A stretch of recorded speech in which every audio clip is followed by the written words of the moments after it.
Con la ayuda de Dios continuamos con nuestras reflexiones y meditaciones en torno a la Santísima Virgen María, en los escritos de la sierva de Dios, Luisa Picarreta.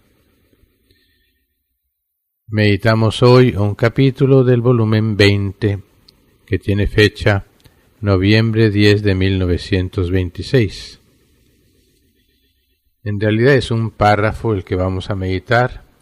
Este capítulo, al igual que muchos otros, es largo y abarca varios temas.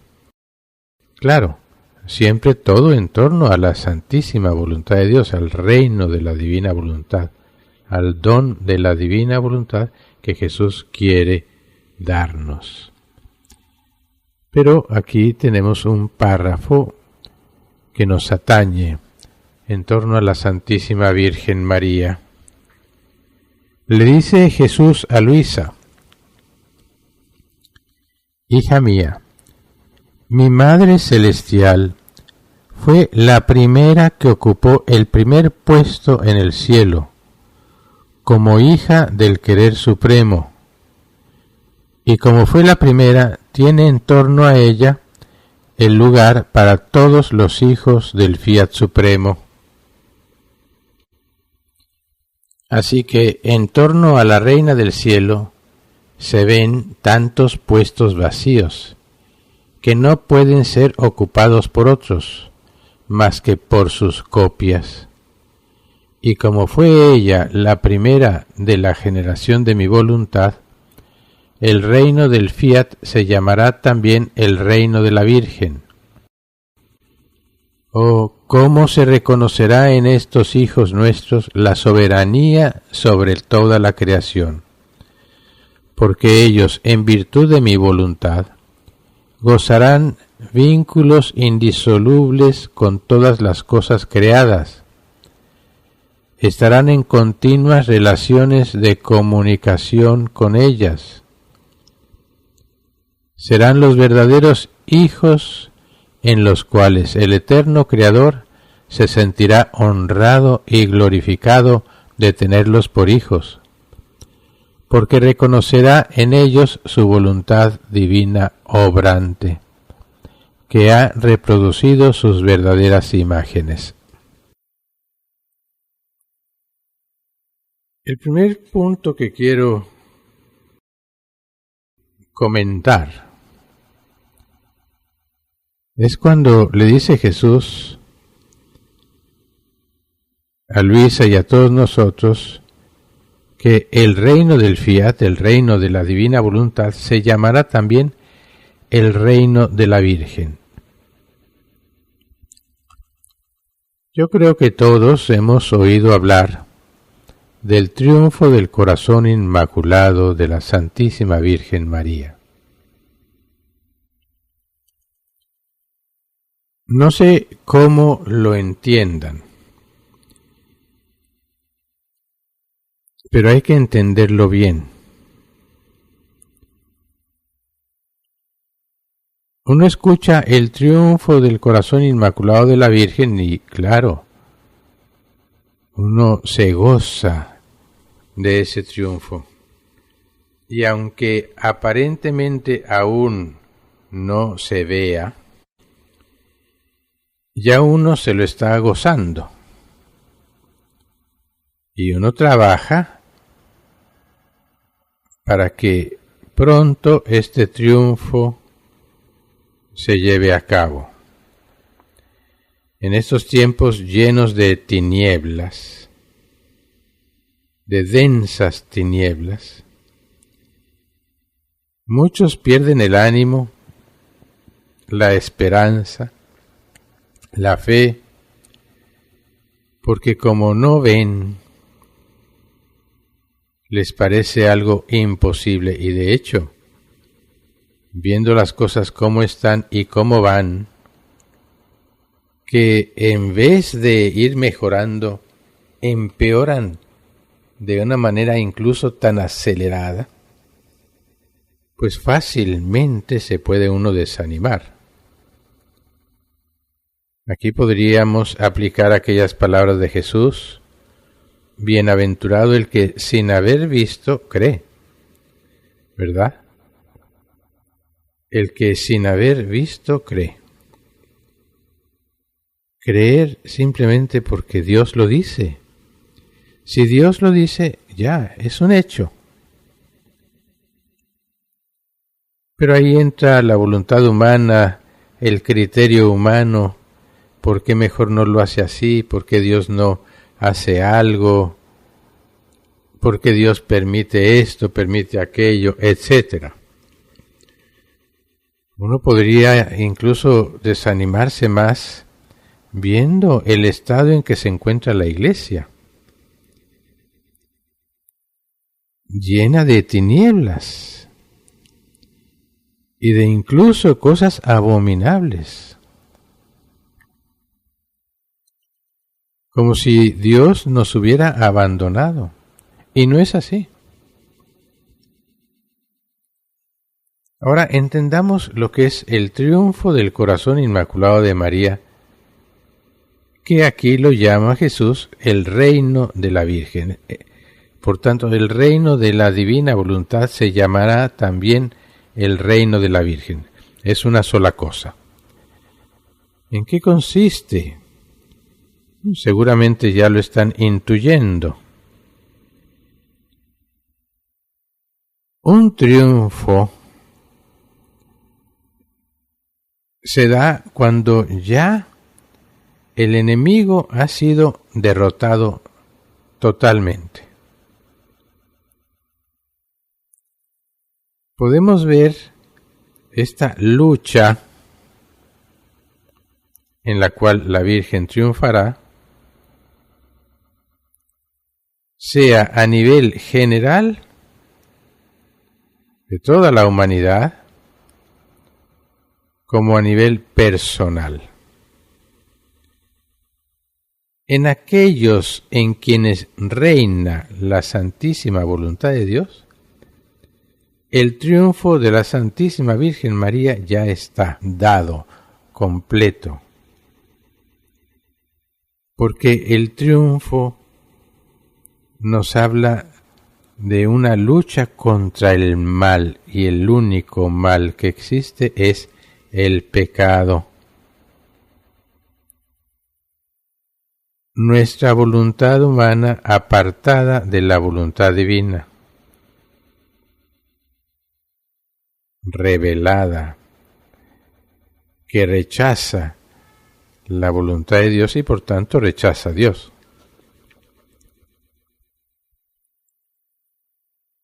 Esas palabras que Jesús dijo, el que no está conmigo está contra mí,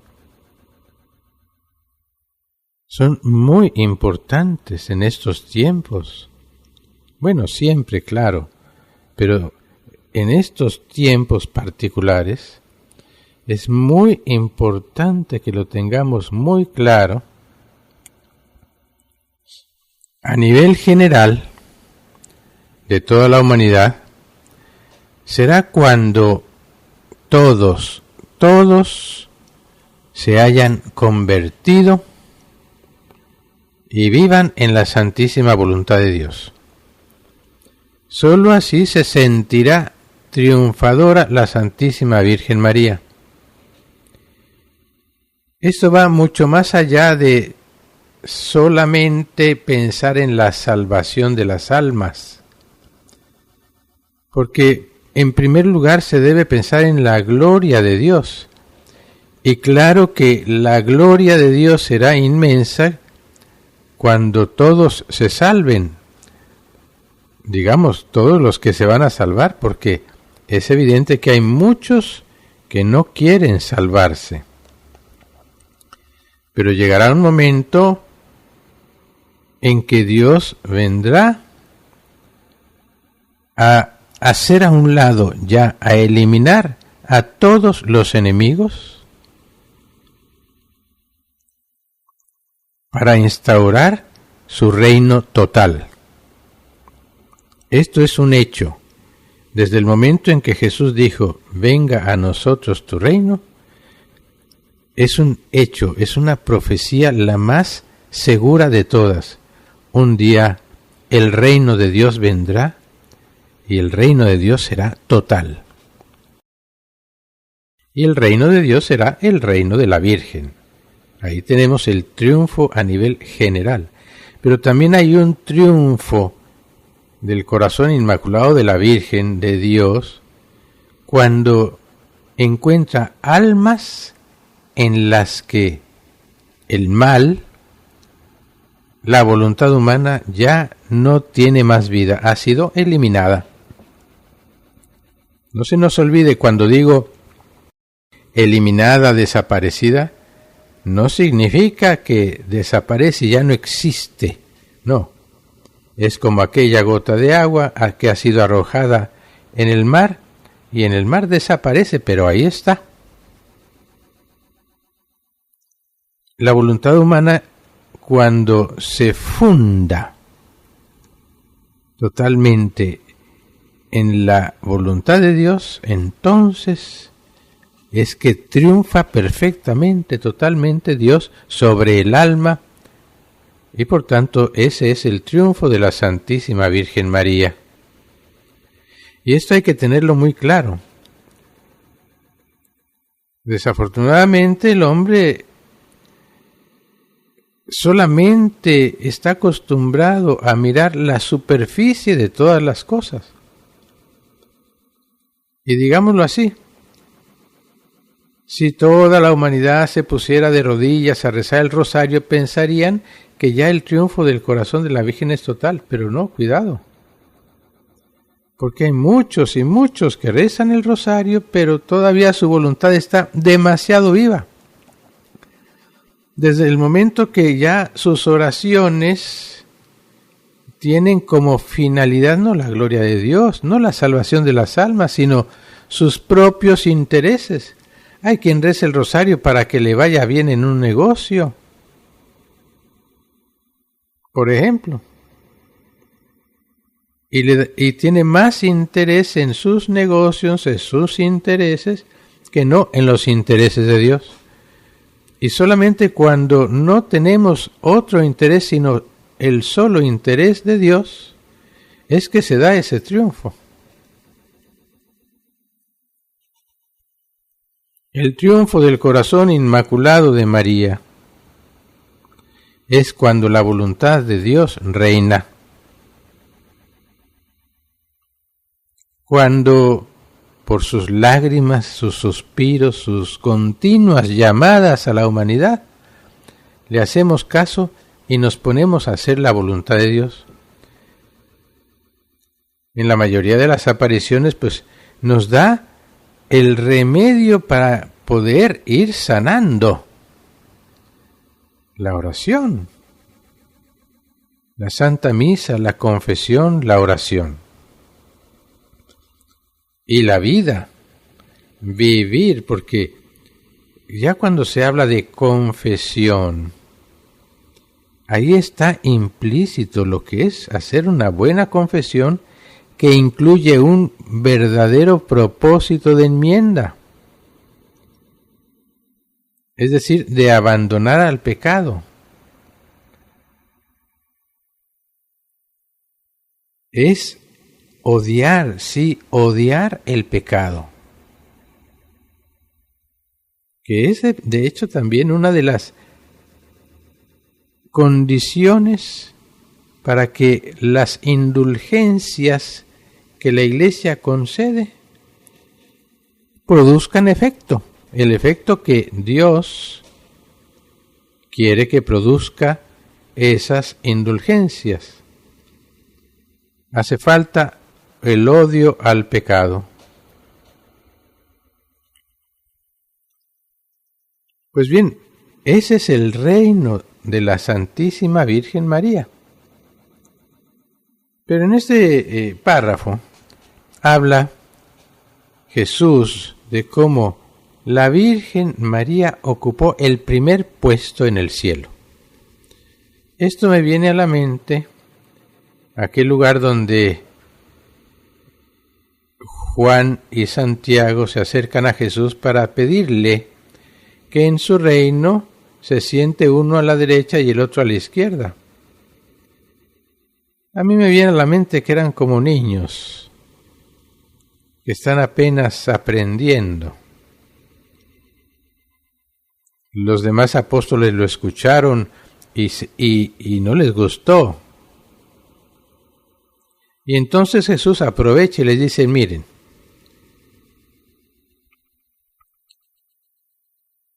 ese puesto es para quien está designado.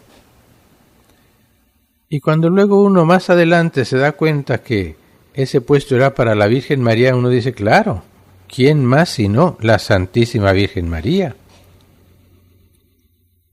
Y el otro puesto, a la izquierda y a la derecha, Luisa, sí, Luisa, la pequeña hija de la Divina Voluntad.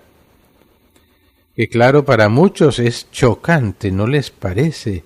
Y entonces empiezan a especular que no, que debe ser San Francisco, debe ser tal otro santo, etcétera.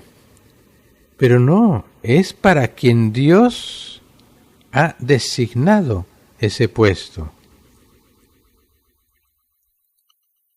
Y leyendo todos estos escritos, es muy evidente que ese puesto es para Luisa, la pequeña hija de la Divina Voluntad. Pero hay otros puestos vacíos, dice Jesús, que no pueden ser ocupados sino por sus copias, por aquellos que vayan a vivir en la santísima voluntad de Dios. Y esto es más que apropiado para quienes vayan a ser almas reinas, que reinen con Cristo. Miren, nosotros por el bautismo, la Iglesia siempre lo ha enseñado, somos constituidos reyes, sacerdotes, profetas y reyes. Pero ¿quién se da cuenta, quién vive esa realeza divina que hemos recibido a causa del bautismo? ¿Y en qué consiste ser reyes? ¿Reyes de qué? Pues sí, nos sucede como a los bebés que ya son el heredero del rey y todo el mundo sabe que será el próximo rey, pero el niño todavía no sabe. Eso le pasa a la mayoría. Y cuando decimos la mayoría es la gran mayoría. Podríamos decir todos menos alguno. Pero cuando alguno de estos hijos empieza a tomar conciencia y a vivir de acuerdo a esa realeza divina, naturalmente llama la atención del rey, quien lo llama a sentarse cerca de él para irle enseñando a gobernar. No así otros hijos que incluso puedan ir entendiendo, pero no terminan de comportarse de acuerdo a esa realeza divina. Finalmente dice Jesús, serán los verdaderos hijos en los cuales el eterno Creador se sentirá honrado y glorificado de tenerlos por hijos. Y ese será el triunfo de la Virgen. Hijos que glorifiquen a Dios. Hijos que le den a Dios una felicidad infinita, se sienta Dios. Ustedes se pueden imaginar que Dios mismo se sienta honrado y glorificado. Pidámosle a nuestro Señor, a nuestra Madre Santísima Luisa, a San José, A San Aníbal pidámosles esta gracia.